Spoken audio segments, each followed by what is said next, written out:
Selamat siang, Net12 kembali hadir di hari Minggu ini dengan sederet informasi hangat dan inspiratif. Kita mulai berita pertama dari ibu kota. Curah hujan tinggi masih menyisakan genangan air pada beberapa ruas jalan di kota Jakarta. Keefektifan fungsi saluran air pun terus dipertanyakan meski jumlahnya diklaim sudah menurun. Hujan lebat yang mengguyur Jakarta selama beberapa hari terakhir menyebabkan banyak ruas jalan terendam banjir. Keberadaan saluran air di sisi jalan seharusnya bisa berfungsi baik agar genangan cepat surut. Meski demikian, Gubernur DKI Jakarta Joko Widodo mengklaim bahwa kondisi sebagian saluran air tersebut saat ini sudah jauh lebih efektif. Ini yang genangan titik.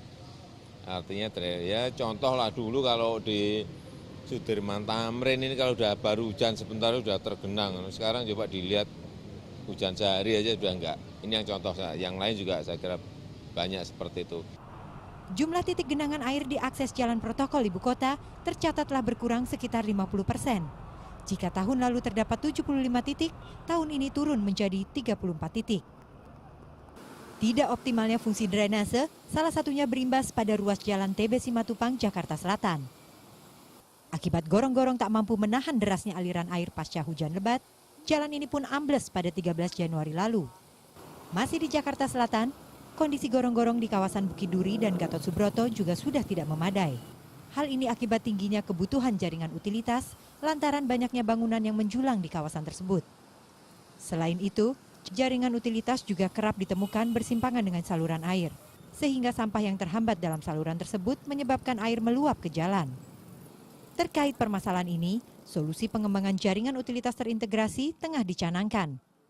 Namun implementasinya perlu perumusan dan pendataan jaringan lebih lanjut. Sementara solusi jangka pendek oleh Dinas Pekerjaan Umum DKI Jakarta berupa perbaikan gorong-gorong serta jalanan yang rusak pasca banjir. Yang jelas kita mengedukasi juga ya ke depannya perilaku masyarakat developer, instansi yang terkait dengan berhubungan langsung dengan kehidupan masyarakat seperti Telkom, PLN ya dan juga mungkin saluran PAM ya untuk lebih bisa mematuhi aturan yang ada yang kita kawal ya. Aturan membangun jaringan utilitas yang selama ini sudah diterapkan, yakni harus berjarak 1,3 meter di dalam tanah. Namun masih banyak instansi yang tidak mematuhinya. Hingga saat ini, pembangunan kawasan Jakarta sudah mencapai 90%. Sementara kawasan penyangga Jakarta seperti Puncak, Bogor, dan Tangerang yang seharusnya bisa jadi pengendali air sudah menjadi kota metropolitan baru. Hal ini dinilai ikut memicu kerusakan lingkungan, termasuk mengurangi daerah resapan air. Yang pertama itu karena rusaknya lingkungan, kemudian yang kedua secara teknis, mulai seperti drainase yang buruk, kemudian sungai-sungai mengalami sedimentasi dan penyumbatan karena sampah. Dan yang paling urgen adalah bahwa tata kelola lingkungannya tidak memperhatikan keseimbangan dan daya dukung lingkungan. Penyebab banjir Jakarta merupakan akumulasi sejarah perkembangan kota Jakarta sendiri.